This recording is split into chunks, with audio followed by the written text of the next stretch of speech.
একে তো super AMOLED প্যানেলের কার্ভ ডিসপ্লে, তার উপরে অলওয়েজ অন ডিসপ্লের সাপোর্ট, তার পাশাপাশি under display optical fingerprint scanner পাওয়া যায় এই S23 প্লাস স্মার্টফোন থেকে। আর আমি কিন্তু স্যামসাং এর S23 সম্পর্কে বলছি না, এখানে itel S23 প্লাস সম্পর্কে বলছি, বিকজ এই ফোনটা শুধুমাত্র 15,000 টাকায় আমাদেরকে এত কিছু অফার করছে ডিসপ্লে সেকশনে। এছাড়াও 32 মেগাপিক্সেলের সেলফি পাওয়া যাবে itel S23 প্লাস স্মার্টফোন থেকে। So hey guys, Shanto here. itel S23 plus স্মার্টফোনটার বক্সের ভেতরে পাওয়া যাবে 18 ওয়াটের ফাস্ট চার্জার, তার পাশাপাশি USB type C data cable, SIM ejector tool আর টিপু কেস তো থাকছেই। এই স্মার্টফোনটা ডিসপ্লের জন্য সবচেয়ে বেশি বিখ্যাত, বিকজ এই ফোনটাতে যে ডিসপ্লে প্রদান করা হয়েছে সেটা লক্ষ টাকার ফ্ল্যাগশিপ স্মার্টফোনে পাওয়া যায়। আমি বিশ্বাস করি না। তো S23 প্লাস স্মার্টফোনটাতে 6.78 ইঞ্চির একটি অ্যামোলেড প্যানেল থাকছে, যেটা কিনা কার্ভ, মানে ডিসপ্লের দুই পাশে কার্ভ রেখেছে আইটেল।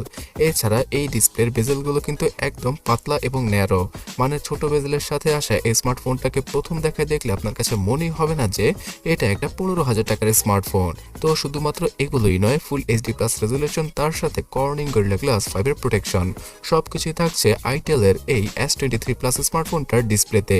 তবে এর পিক ব্রাইটনেসটা তুলনামূলক কিছুটা কম, যার জন্য কিনা আউটডোরে রোদের আলোতে কিছুটা ভিজিবিলিটি প্রবলেম পাওয়া যাবে ডিসপ্লে থেকে। এছাড়া অন্য সব দিক থেকেই এই ডিসপ্লেটা মারাত্মক লেভেলের। আইটেলের এই স্মার্টফোনটা অনেকেই হয়তো এই ডিসপ্লের জন্যই কিনবেন, আর 15,000 টাকা এইরকম ডিসপ্লে যুক্ত স্মার্টফোন পাওয়া যায় সেটা হয়তো অনেকেই বিশ্বাস করবেন না। শুধুমাত্র এটাই নয়, অলওয়েজ অন ডিসপ্লের সাপোর্ট আর আন্ডার ডিসপ্লে ফিঙ্গারপ্রিন্ট স্ক্যানারও পাওয়া যাবে এই ফোনটায়। সো এক কথায় বলতে গেলে আমার কাছে তো মনে হয় যে 15,000 টাকা দামের ডিসপ্লে ইউজ করা হয়েছে আইটেলের এই S23 প্লাস স্মার্টফোনটার ভেতরে। সো ডিসপ্লে তো মারাত্মক লেভেলের বাজেট অনুযায়ী, কিন্তু অন্যান্য সকল সেকশনে এই ফোনটা কেমন পারফরমেন্স করে? এই স্মার্টফোনটার পেছনে পাওয়া যাবে 50 মেগাপিক্সেলের ডুয়াল ক্যামেরা সেটআপ। শুধুমাত্র 50 মেগাপিক্সেলের মেইন ক্যামেরাটাই সবচেয়ে ভালো কাজের, আর অন্য যে সেন্সরটা রয়েছে সেটা শুধুমাত্র ফোনের ডিজাইনকে সুন্দর করার জন্য দিয়েছে আইটেল। পেছনে পাওয়া যাবে ডুয়াল ক্যামেরা সেটআপ এবং আইফোন স্টাইলেই ক্যামেরা সেটআপকে প্রদান করার চেষ্টা করেছে আইটেল এখানে, বিকজ ফোনটার পেছনের লুকটা অনেকটাই আইফোন থেকে ইন্সপায়ার, তবে ফ্ল্যাট এজ নয়, পেছনেও কার্ভ এজের সাথে আসে আইটেল S23 প্লাস।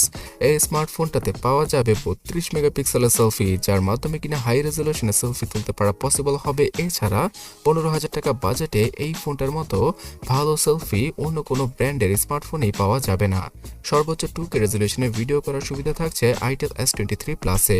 এই স্মার্টফোনটা অ্যান্ড্রয়েড 13 এবং আইটেল OS 13 এর সাথেই আসে, কিন্তু আগামীতে অ্যান্ড্রয়েড 14 এর আপডেট পাবে কিনা এই ফোনটি সেটা নিশ্চিত হয়ে বলা যাচ্ছে না, তবে 1 বছরের মতো অ্যান্ড্রয়েড সিকিউরিটি প্যাচের আপডেট প্রদান করে দেবে আইটেল এখানে।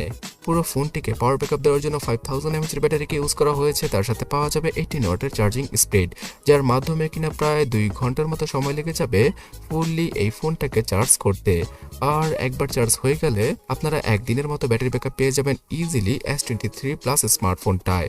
এই স্মার্টফোনটাতে রয়েছে 4GB এবং 8GB র্যাম। যাদের বাজেট কিনা 15,000 টাকা তারা 4GB র্যামের ভেরিয়েন্টটা কিনতে পারেন, তবে 17,000 টাকার মতো খরচ করতে হবে 8GB র্যামের ভেরিয়েন্টটা কিনতে হলে। এছাড়া 128GB আর 256GB ইন্টারনাল মেমোরির সাথে আসে আইটেল S23 প্লাস স্মার্টফোনটি।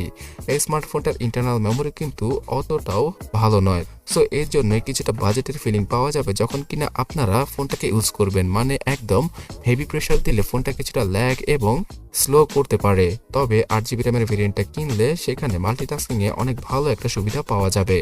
আর এই 8GB র্যামের সাথে আরো 8GB র্যামকে এক্সট্রা যুক্ত করে 16GB র্যাম পর্যন্ত ইউজ করা পসিবল হবে S23 প্লাস স্মার্টফোনটায়।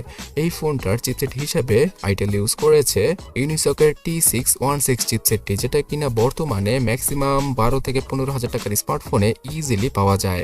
সিম্ফনি বলুন অথবা রিয়েলমি, শাওমি সবাই কিন্তু এই ইউনিসকের চিপসেটটাকে 10,000 কি 15,000 টাকার স্মার্টফোনে বর্তমানে ইউজ করছে। সো সেই অনুযায়ী মোটামুটি একটা ডিসেন্ট পারফরমেন্স পাওয়া যাবে S23 প্লাস স্মার্টফোনটা থেকে। এখানে আপনারা হাই এন্ডের সকল গেম খেলতে পারবেন না। পাবজি গেমটা 1080 FPS এ প্লে করা গেলেও এভারেজে 30 থেকে 35 FPS এ আপনারা খেলতে পারবেন। এছাড়া ফ্রি ফায়ার গেমটাও কিছুটা লো সেটিংসে রেখে, মানে গ্রাফিক্সটাকে লো সেটিংসে রেখে খেলতে হবে আপনাকে। আর রেগুলার ইউসেজের ক্ষেত্রে এই চিপসেটটা মোটামুটি একটা পারফরমেন্স দিয়ে দেবে আপনাদের। এই স্মার্টফোনটাতে আপনারা হেভিলি এবং রাফলি কোনো কাজ করতে পারবেন না। আস্তে এবং ধীরে খুব ভালোভাবে ইজিলি কাজ করা যাবে এই স্মার্টফোনটা দ্বারা। আর ১ থেকে ১.৫ বছর আপনারা নিশ্চিন্তে ইউজ করতে পারবেন S23 প্লাসকে। তবে আগামীতে এই অ্যামোলেড প্যানেলের ডিসপ্লেটাতে গ্রিন লাইনের ইস্যুটা পাওয়া যায় কিনা সেটা নিয়েও সন্দেহ রয়েছে। সো গাইস, S23 প্লাস স্মার্টফোনটা বর্তমানে ইন্ডিয়াতে শুধুমাত্র ১০,০০০ রুপির আশেপাশে পাওয়া যায়। আর বাংলাদেশেও আশা করা যাচ্ছে যে ১৫ থেকে ১৭,০০০ টাকায় এর ৪ থেকে ৮ জিবি র্যামের ভেরিয়েন্টটা আমরা অফিসিয়াল ভাবে পেয়ে যাব। তো এই কার্ভ ডিসপ্লে যুক্ত স্মার্টফোন যদি এই প্রাইসে আসে, আমার মনে হয় না যে ১৫,০০০ টাকায় অন্য কোনো অপশন আর কেউ বেস্ট মনে করবে।